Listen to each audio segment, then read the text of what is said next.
말을 잘하는 것. 말을 잘하는 건 분명히 말을 버버버 하는 것보단 많은 부분에서 유리합니다. 실제로 자기가 표현하고자 하는 것을 조리 있게 정확하게 표현할 수 있는 점에서도 그렇고, 부정적인 것은 부정적으로 사용된다면 말이 자기가 하는 내용이 좀 잘못돼도 말의 아주 어휘력과 솜씨로 뒤집을 수도 있고 분명히 유리한 부분이 있지요. 그러나 우리가 이미 많이 경험하며 살고 있는 것처럼 말을 잘한다는 것 하는 거하고, 그래서 그가 선한 영향을 끼친다라는 것하고는 같은 것이 아닙니다. 같지 않다고 하는 것은 말을 잘해서 좋을 수도 있지만, 여러분 때로는요, 의외로 또는 오히려 우리가 이렇게 상처를 받고 그러는 말은 꼭 이치에 잘못되고 엉터리 이야기를 해서 상처를 받고 아파하기보다 그 말이 틀리진 않지만 내가 상처를 받는 경우들도 아주 많이 있습니다. 여러분들 한번 가만히 여러분들이 그동안 살면서 되게 힘들고 아팠던 얘기가 꼭 그 내용이 틀리고 오류가 있어서 그랬는지, 아니면 그 내용은 맞지만 지금 그 순간, 그때 그 순간 그 내용을 받아들일 만한 자기가 상태나 준비가 안 되어 있어서 그랬는지 생각해 보면 의외로 말이 안 되는 소리에 상처를 받기보단 말이 되고 이치에 맞지만 근데 그때에 내가 상처를 받았던 그런 경험들을 많은 이들이 가지고 있지요. 부활의 소망을 믿습니까?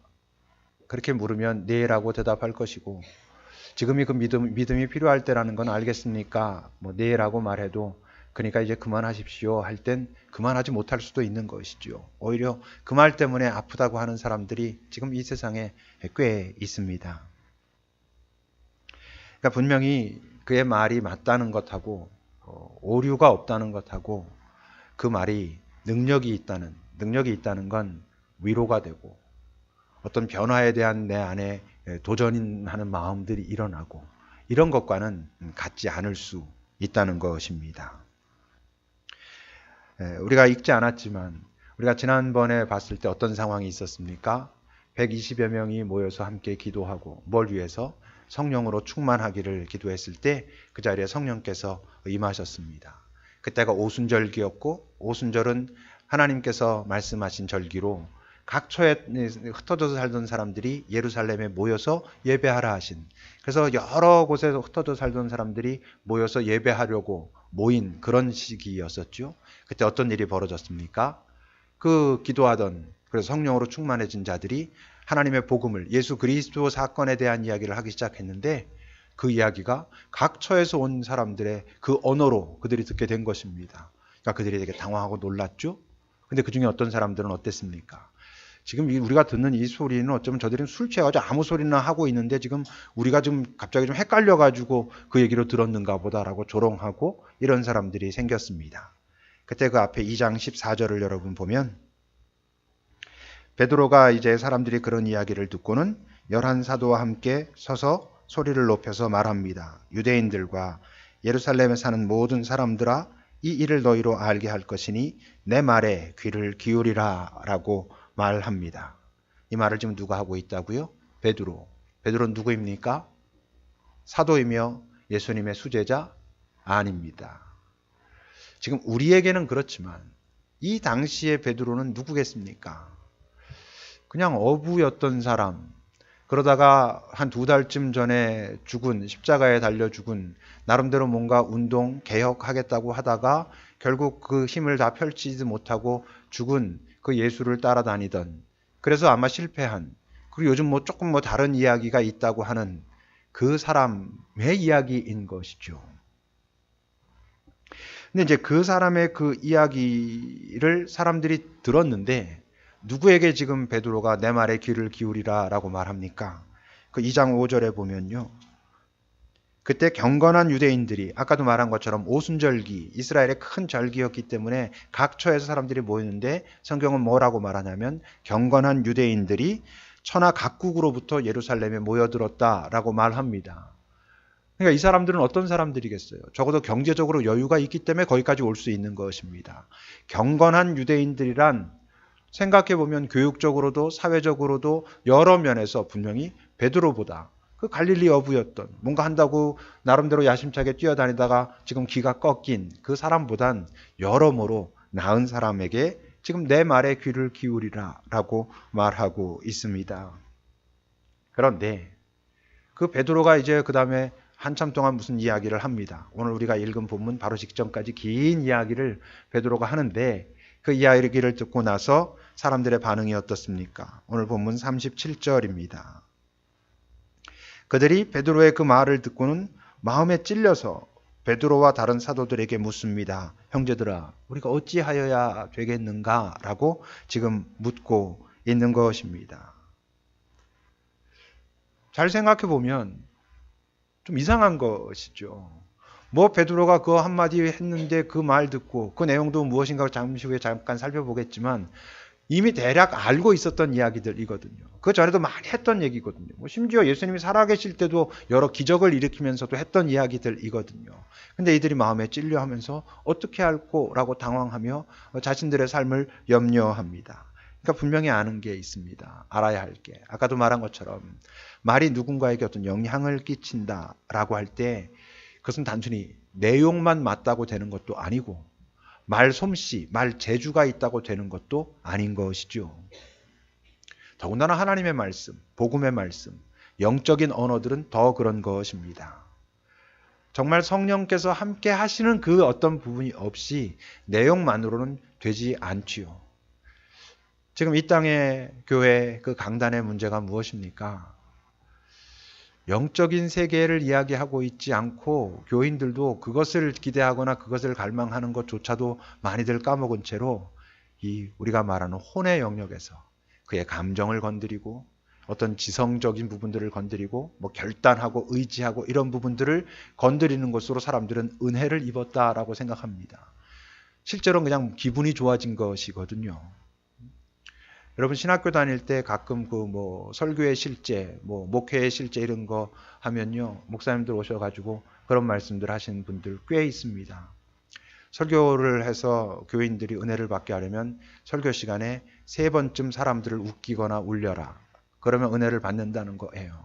실제로 그런 말씀들을 하셨습니다. 실제로 그렇게 하면 은혜스럽게 들리기도 하거든요. 왜냐하면 그게 웃고 우는 게 감정을 건드리는 거잖아요. 한번 툭 건드려 놓고 근데 주님의 말씀은 이것입니다. 그러면 막 되게 감동이 되는 것처럼 느껴집니다. 근데 실제로는 그것이 뭐냐 하면 영적인 세계에서 영적인 어떤 깊이에서 일어나는 것이 아니라는 것이죠. 말의 유희고 그야말로 만담가 같은 자들이 설교단 위에 서가지고 사람들을 재미있게 하고 웃기면서 그 하나님의 말씀이라고 전합니다. 또 사람들은 그것을 듣습니다. 다 그러기야 하겠습니까만 분명한 건 꽤 많이 그렇게 하고 있습니다. 그것만으로 되는 게 아니라는 거죠.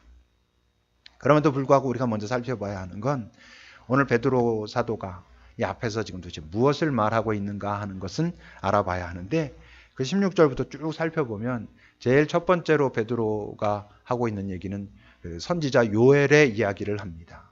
그 요엘의 이야기는 뭐냐 하면 너희들이 이 다음에 성령께서 임하시면 왜 거기 있죠? 애들은 뭐 예언을 하고 청년들은 뭐 어떻게 되고 노인들은 어떻게 될 것이고 우리 찬양에도 나와 있는 그 이야기를 하면서 그것이 누구의 이야기인 줄 아느냐라고 얘기를 시작하면서 예수님의 탄생과 그의 일생에 대하여 그의 사역에 대하여 그의 고난과 죽음에 대하여 그리고 부활에 대하여 그리고 그 부활하신 예수를 하나님께서 어떻게 높이셨는가에 대하여 쭉 길게 이제 베드로가 이야기를 합니다.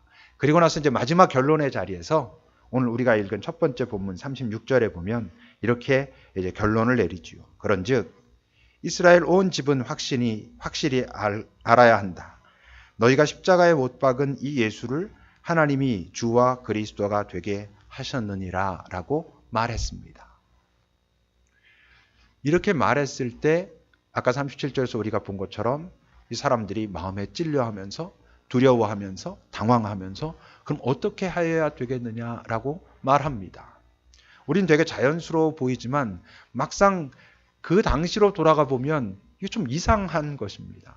지금 그 당시 사회 분위기는 어떤 거라고요? 아까도 잠깐 얘기한 것처럼 이미 한 2달쯤 전에 그 예수 운동하던 그 대표인 예수는 십자가에서 죽었고, 뭐 몇몇 사람들이 예수가 살았다고 그러고 뭐 그런 얘기 있지만 그건 현실적으로 불가능한 얘기인 것 같고, 오늘 이들이 모였는데 이들이 하는 얘기가 자기네들이 언어로 얘기하나 뭐 그래가 좀 당황했고 놀랐고, 근데 지금 베드로가 일어나서 하고 있는 그 이야기는 실제로는 거기 있는 꽤 많은 사람들은 이미 들었을, 뭐 예수님께서 혼자서 그렇게 얘기하고도 다녔고 3년 동안이나 그런 얘기를 하고 다녔었으니까, 그러니까 어떻게 보면 이미 많이 들어왔던 이야기를 들었는데 오늘 그들은 굉장히 마음에 찔려하면서 어떻게 할꼬라고 두려워하고 있습니다. 자, 그러니까 여러분, 왜 이런 일이 벌어졌겠어요? 분명히 우리가 알아야 할 것은 복음의 내용도 중요하지만 그 복음을 전하는 사람도 아주 중요한 것이지요. 왜 많은 사람들이 예수님을 전해야 한다라고 하는 그 당위성은 인정하면서도 실제로 자기의 입술을 열어 자기의 가까운 사람들에게, 뭐 먼 사람은 말할 것도 없고 가까운 사람들에게 예수의 복음을 말하기가 어렵습니까? 예수의 복음이 부끄러워서? 아니, 그 예수의 복음을 말하려고 하는 내가 뭔가 부끄럽고 자신이 없어서 못하게 되는 경우인 것이지요. 근데 오늘 베드로는 어떤 것입니까? 우선은 물론 말씀을 알아야지 전하죠. 성경의 말씀에서 예수님을 어떻게 예언하고 있는지, 또 예수님께서 실제로 행하신 것은 어떤 것인지 그걸 알아야지 전하죠. 여러분, 신앙생활 한 지 20년 됐다 30년 됐다 하는데도 아직도 성경 말씀 어디입니다 그러면 우선 목차를 찾아야 되는 경우들이 얼마나 많습니까? 그래도 목차를 찾는 건 좀 양심적이죠. 막 신약 어디 책 얘기했는데 구약 가서 막 하고 있고 옆 사람 막 부르고 있다가 다 찾았는데 보니까 벌써 이미 다 읽었고 막 이런 경우들이 우리가 얼마나 많은지 모르죠. 여러분, 성경의 지식이 모든 것을 다 해결해 주진 않지만 성경의 지식이 있어야 그 지식으로부터 시작되는 뭔가가 시작될 거 아니겠어요. 그럼 베드로가 많은 부분에 있어서 거기 있는 사람들보다 그렇게 유식하지 않았을지 모르지만 분명한 건 3년 동안 예수님과 함께 지내는 동안 아마 그 이전에도 그런 일들이 있었을지는 모르나 분명한 건 그 하나님의 말씀에 대하여 예수님께 이런저런 모습으로 아마 가르침을 받고 자기가 공부도 하고 이런 작업들이 있으니까 이런 얘기가 나오는 거지, 그냥 성령을 받았더니 갑자기 알지도 못했던 지식들이 막 생겨나고 이렇게 되기야 하겠습니까? 말씀을 알아야 되지만 여기도 말씀 자체를 아시는 분들은 많이 있을 겁니다. 뭐 어떤 말씀이 있습니다. 그럼 그 얘기 들어봤다. 다 많이들 있지요. 근데 여러분, 그 말씀에 대한 지식만 갖고 되지 않는 것은, 여러분 요한복음 1장 14절에서 우리에게 뭐라고 말씀하시죠? 말씀이 육신이 되어 이 땅에 오셨다라고 말하고 있잖아요. 하나님의 영광이다라고 말하고 있잖아요. 그러니까 말씀이 육신이 됐다는 얘기는요, 그래서 이 성경이 다른 책과 다르다는 것은 그런 의미입니다. 말씀이 육신이 되어 이 땅에 오셨고 그 육신인 예수 그리스도께서 이제 말씀으로 우리 가운데 계신 것이죠. 그러니까 이 말씀을 성령의 인도하심으로, 성령의 조명으로 깊이 잘 읽어보면 이 말씀이 우리 안에서 다시 예수 그리스도의 실존이 되는 경험을 하게 되는 것인데, 많은 사람들이 여러분 말씀에 대한 지식은 있을지 모르지만 말씀의 실체인 예수님과의 관계는 없는 사람들도 많이 있습니다. 무슨 뜻이냐 하면 예수의 가장 본질이라고 말할 수 있는 그의 죽음과 그의 부활, 그 사건이 나와 관계된 사건이라는 것이 분명해져야 우리는 예수를 만난 것입니다. 수십 년 동안 교회를 다녀도 여러분 대단히 미안하지만 아직 되지 않은 것입니다. 여러 가지 성경에 대한 지식을 가지고 있어도 아직 별 소용이 없는 것입니다. 정말로 예수님께서 이 땅에 오셔서 그가 나를 위하여 행하신 그 모든 것들, 그리고 부활하신 그것이 내게 주는 의미, 다시 말해서 나와 예수님과의 관계가 형성될 때에 그게 말씀인 예수를 내가 만나는 것이고, 그래야 그 말씀이 실체가 돼서 나와 함께 하게 된다는 것이죠. 그뿐만 아니라 지금 베드로는 어떤 상황이에요? 성령으로 충만해진 상황. 우리 지난주에도 같이 나눴지만 성령에 충만하다면 어떻게 된다고요? 정확하게 실체가 보인다고요. 그리고 내가 무엇에 집중해야 되는지 안다고요. 다른 문제가 없어져서가 아니라 다른 문제가 훨씬 작게 보이기 시작해서 내가 가야 할 그것이 잘 선택되고 잘 집중할 수 있다는 것이죠. 그래서 성령 충만은 자주 말했지만 가장 나다운 것이고 나를 위하여 좋은 것입니다. 실체를 보는 것이죠. 구약에 나오는 대표적인 성령 충만의 상태가 어떤 거냐면 다윗이 골리앗과 싸우는 그런 장면입니다. 이스라엘에 수천 명, 수만 명의 사람들이 있었지만 아무도 현실을 보지 못하고 있었죠. 근데 그들은 오히려 거꾸로 다윗에게 뭐라고 말했어요? 너 지금 현실적이지 않아. 너 지금 네가 하고자 하는 너무 비현실적이야. 너 지금 까불고 있는 거야. 이랬단 말이죠. 근데 다윗만 정확하게 보고 있는 것입니다. 아니 내가 보는 게 현실이야. 저자는 지금 칼과 창과 단창 들고 나오지만 나는 지금 저가 모욕하고 있는 하나님의 이름을 들고 그의 거룩함을 들고 그의 명예를 들고 나가거든. 그러니까 내가 이겨. 여러분 그것이 현실이었죠. 어떻게 그것이 가능합니까? 그가 성령에 충만한, 다시 말하면 하나님과 잘 연합되어 있는 상태이기 때문에 그랬단 말이죠. 그러니까 여러분 성령에 충만해야 여러분들의 삶의 그 자리가 정확하게 보이고 그 의미가 보이고 거기서 여러분들이 무엇을 선택하고 무엇에 집중해야 되는지가 보이고 그러니까 그 삶에는 설렘과 감동과 기쁨 이런 것들이 있다고 하는 것이죠.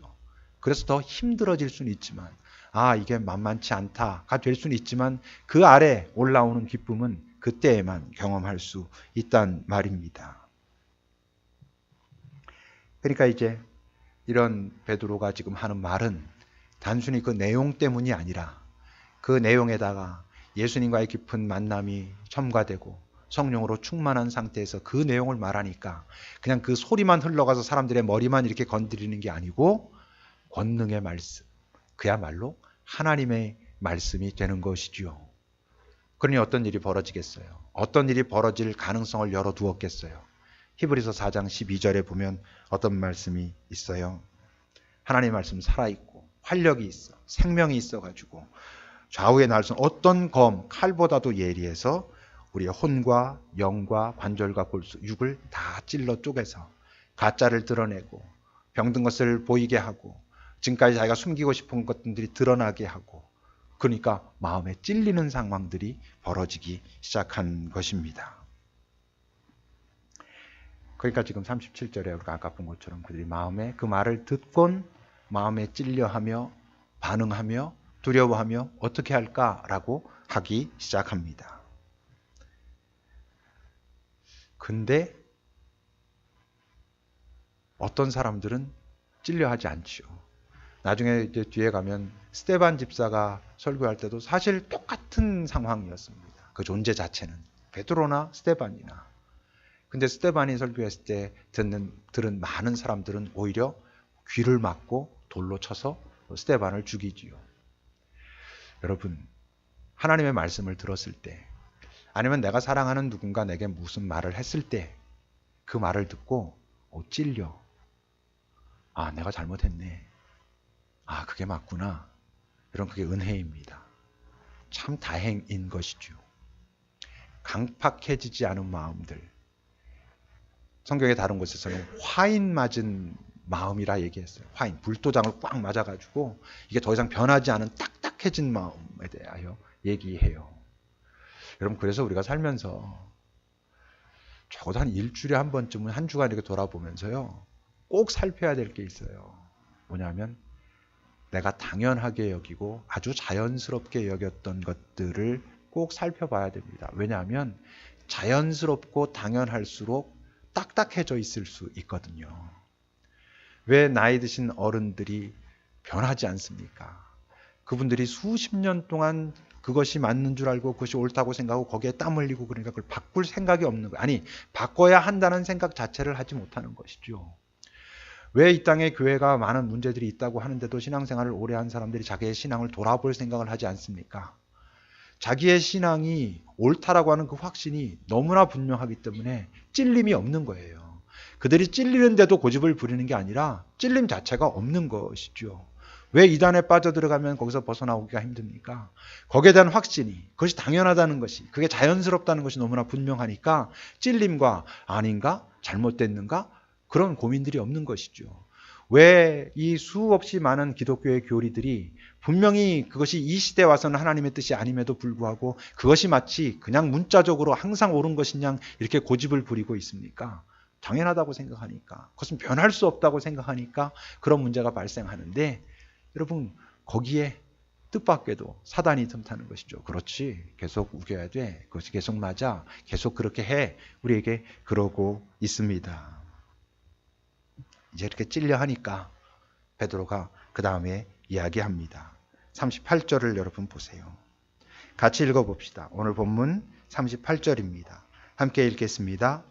베드로가 이르되 너희가 회개하여 각각 예수 그리스도의 이름으로 세례를 받고 죄 사함을 받으라. 그리하면 성령의 선물을 받으리니 라고 말해요.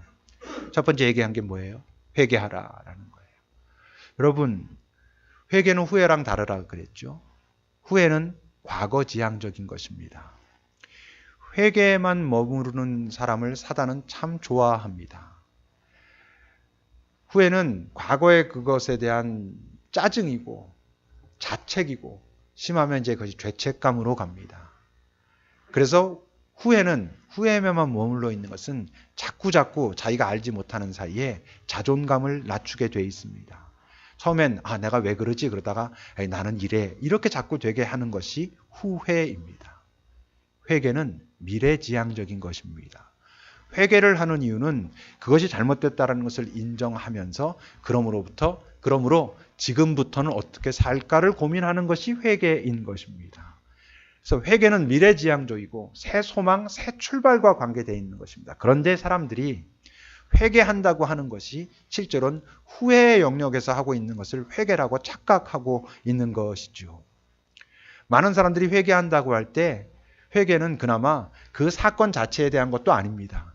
그 사건이 가져올 파장이 두려워서 하나님 용서해 주세요 하고 있다가 그 파장이 발생하지 않는다라는 생각이 들면 다시 안심을 하고 회개해서 이제 용서받은 거라는 착각을 갖고, 그러니까 또 반복됩니다. 이것이 가짜 회개고, 우리는 가짜 회개를 하고자 해서 하게 하겠습니까? 근데 사단이 우리를 그렇게 몰아가는 것이죠. 단순히 후회하고 그 잘못한 것의 결과를 두려워하게 하고, 저 괜찮으니까 또 괜찮아, 이렇게 만들어 가는데, 회개하고 천국 가려고 회개하는 게 아니고, 물론 그것도 있지요. 그것도 있지만 아주 중요한 걸 빠뜨리면 안 되는 게, 회개는 이제 남은 삶을 잘 살려고 하는 것입니다. 지금까지 내가 살아왔던 삶의 방식과, 그래서 추구하던 것과 가치관을 버리고 이제 예수님께서 바라보는 그 시각으로 보겠습니다라고 하는 것이 회개고, 그래서 회개는 필연적으로 오늘 베드로가 마지막에 거기서 얘기하고 있는 것처럼 성령을 받아야 살아낼 수 있는 것입니다. 성령을 받아야 바른 시각으로 보게 된 것을 살아낼 수 있고 살아내고 싶어지고 이러는 것이기 때문에 그렇죠. 그러니까 회개는 하지만 내가 하나님과 더 잘 연합되려고 성령으로 충만해지려고 하는 노력이 없으면 그 회개는 후회에 지나지 않는다는 것입니다. 또 반복되게 되어 있습니다. 그러면서 베드로가 오늘 그렇게 회개하면서 이것을 기억해야 된다라고 말하죠. 예수를 믿고 그에게 세례를 받음으로, 예수의 세례를, 예수 이름으로 세례를 받음으로 죄 사함을 받으라. 복음이 뭐라고요? 복음이 무엇입니까? 라고 물어보면 뭐라고 대답하라 그랬어요? 예수 그리스도. 그 말 자체가 복음입니다. 예수는 2000년 전에 살던 그분의 이름, 고유명사고, 그리스도는 메시아, 구원자, 기름 부음 받은 자라고 하는 일반 명사입니다. 그러니까 2000년 전에 살던 예수, 그가 나를 구원하셨습니다 라고 고백하는 말이 예수 그리스도입니다. 그러니까 복음이죠. 왜? 그 말에는 어떤 것을 전제한다고? 나는 나를 구원할 수 없는데, 나는 나를 구원할 수 없는 존재인데, 그래서 그분이, 하나님의 아들이신 그분이 이 땅에 오셨고 나를 위하여 이 일을 사역을 행하셨고, 이제 그 사건이 내 사건이 되므로 내가 구원받은 자가 되었습니다. 그래서 그게 복음입니다. 그러니까 예수를 통하여 우리는 구원을 받습니다. 여러분, 근데 그것이 머리에만 머물러 있으면 그게 무슨 의미인지 다가오지 않습니다. 더 깊이, 다시 아까 말한 것처럼 정말 예수 그리스도의 십자가 사건이 나의 사건으로 여겨지는지, 그의 부활이 내게 정말로 새로운 소망을 주고 영원한 소망을 가진 자로서 그 시각으로 이 세상을 바라보고 이 세상을 선택하고 살아가게 하는지를 살펴야 된다고 하는 것이지요. 그러면서 40절을 보면 이 패역한 세대에서 구원을 받으라 라고 말합니다. 이건 회개랑 같은 의미입니다. 이 패역한 세대에서 구원을 받으라는 얘기는 이 세상이 너희에게 요구하는 방식으로 살지 말라. 이 세상이 옳다고 하는 그것을 옳다고 말하지 말라. 다윗 혼자 아니라고 말했지만 그가 옳았던 것처럼 모든 이스라엘 백성들이, 사울 왕은 물론 다윗의 형제들은 물론 모든 군사들이 그 상황 속에서 이렇게 하는 게 옳아라고 했지만 그것이 틀렸던 것처럼 너희들이 예수를 믿고 그 다음에 회개하고 성령으로 충만하여 이 세상의 방식이 아닌 하나님께서 너희들에게 기대하는 방식으로 새롭게 살아보라라고 도전하고 있는 것이지요. 네, 여러분, 우리가 사랑하는 사람에게 할 수 있는 말 중에 이 말보다 더 중요한 말이 있겠어요? 자녀들에게 공부 열심히 해야 된다. 오케이. 필요한 말이고 중요한 말입니다만 그것이 없으면 안 될 말이라고 여러분들 정말 생각하셔요? 어떤 아이에게는 공부하라가 아니라 운동하라가 그 아이에게 필요한 것일 수도 있지요. 물론 기본적으로 공부를 하긴 해야죠. 그 말도 필요합니다만 그 말을 한다는 이유 때문에 그 말이 전부라고 하면 문제가 발생합니다. 왜? 공부 필요하고 직장도 필요하고 정치 문제도 필요합니다만 우리가 애쓰고 노력해야 될 문제임에 틀림없습니다만 이 땅의 것입니다. 이 땅에 사는 동안 우리가 정말 최선을 다해야 하는 것이지만 거기에만 머무른다면 여러분 이 말을 듣지 않으면 이 사람은 영원히 후회하게 될 텐데 라는 말도 해야 되지 않겠습니까? 여러분들이 만약에 예수를 믿고 예수를 말하고 있지 못하다면 그것은 무엇을 의미하는지 잘 생각해 보셔야 됩니다. 어떻게 생각해 보면 용기가 없어서 아니면 내가 뭘 알지 못해서 아직 내가 부족해서라고 생각할지 모르면 더 본질적으로는 내가 예수를 진짜로 믿는가를 의심해 봐야 합니다. 내가 부족하지만 부족해서 예수님을 만났고 그 예수님이 나를 아직 이 땅에 살려두었고 거기까지 우리의 생각이 간다면 그 복음을 말하지 않을 수 없는 것이지요. 자주 말하죠. 예수를 믿은 자들 이 땅에 살려놓으신 이유가 뭐라고요? 잘 예배하게 하기 위해서 아니라 했죠. 우리를 이 땅에 살려놓으신 이유는 예배가 아닙니다. 예배는 이 땅에 살려놓으신 이유를 잊지 말아야 하기 때문에 우리의 정체성을 지켜야지만 이 땅에 살려놓으신 이유에 합당해 살고 있기 때문에 정말 빠뜨리지 않고 최선을 다하여 드려야 하는 것이지만 예배가 목적이라면 하나님 나라 가면 그분을 보면서 예배할 수 있는데 그렇게 하죠. 이 땅에서는 네가 지금 만났고 그래서 영혼을 알게 되었고 네가 진짜 참 소망 진짜 그 기쁨을 알게 되었다면 그것을 알지 못하는 자들에게도 그것을 알게 하라는 것입니다. 예수 그리스도께서 이 땅에 아직 남겨놓으신 그 사역을 이제 네가 감당하라고 우리를 남겨놓으신 것이지요. 그러니 여러분 복음을 말하고 있지 않다면 여러분을 가까운 사람들에게 공부해야 돼. 여러분을 가까운 사람들에게 그래서 좋은 직장 찾아서 가서 해야지. 여러분 가까운 사람들에게 정치가 이러면 안 돼. 오케이.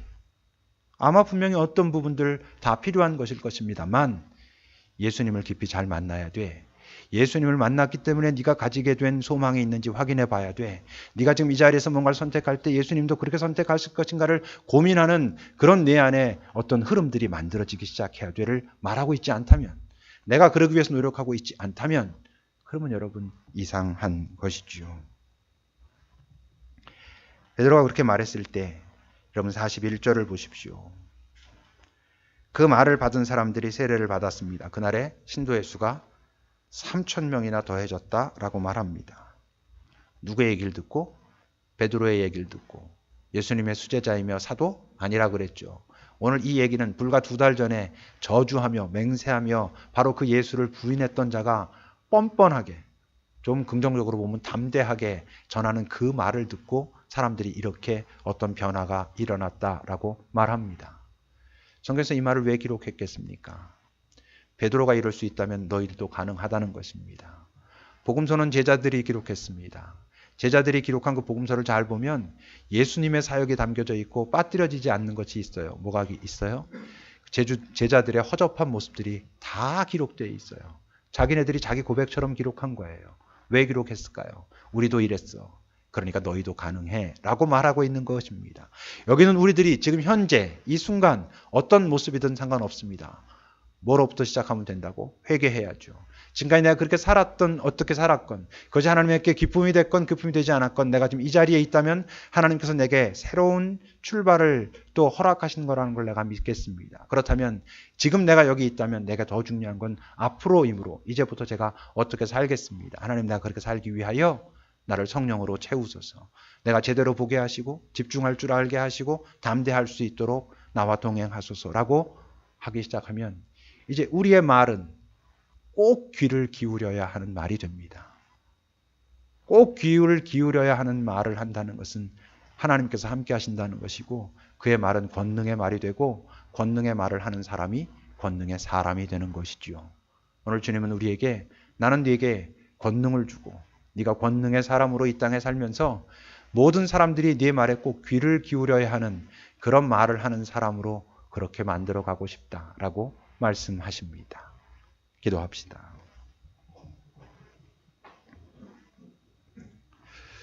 여러분 한번 돌아보시죠.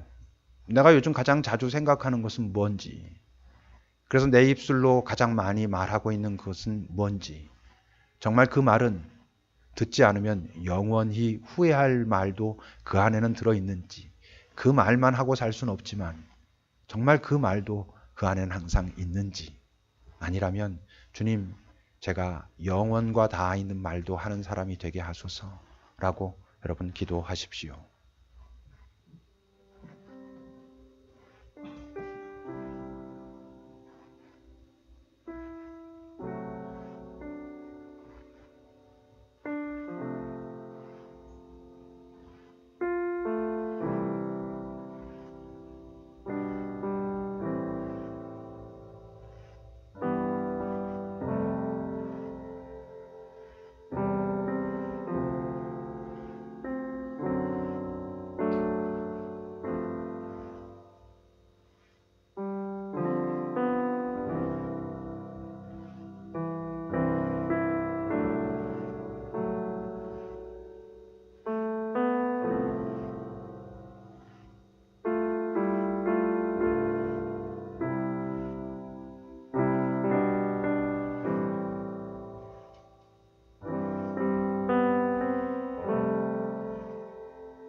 하나님,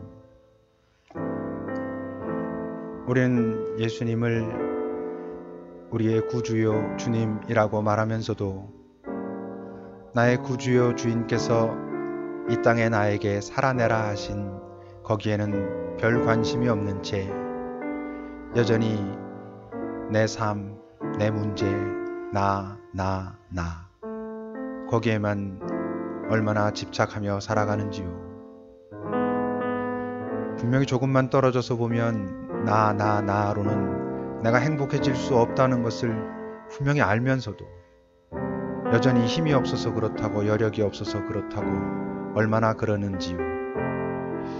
내가 눈을 좀 더 크게 뜨고 주님을 보고 주님이 바라보시는 것을 나도 함께 바라볼 때 그때 진짜 나를 발견할 수 있다는 것을 우리가 믿는 자들, 내가 누군가에게 예수에 관한 소식을 들어서 지금 예수를 그리스도라 고백할 수 있다면, 그러고 있다면 나도 내 주변에 내가 사랑하는 자들에게 예수에 대하여 말할 수 있어야 한다는 것을, 말해야 한다는 것을 잊지 않도록, 그러기 위하여 우리가 먼저 회개하고 주님을 다시 깊이 만나고 성령으로 충만한 가운데 잘 보고 잘 말하고 잘 살아가는 그런 우리가 되게 하옵소서. 예수님의 이름으로 기도합니다. 아멘.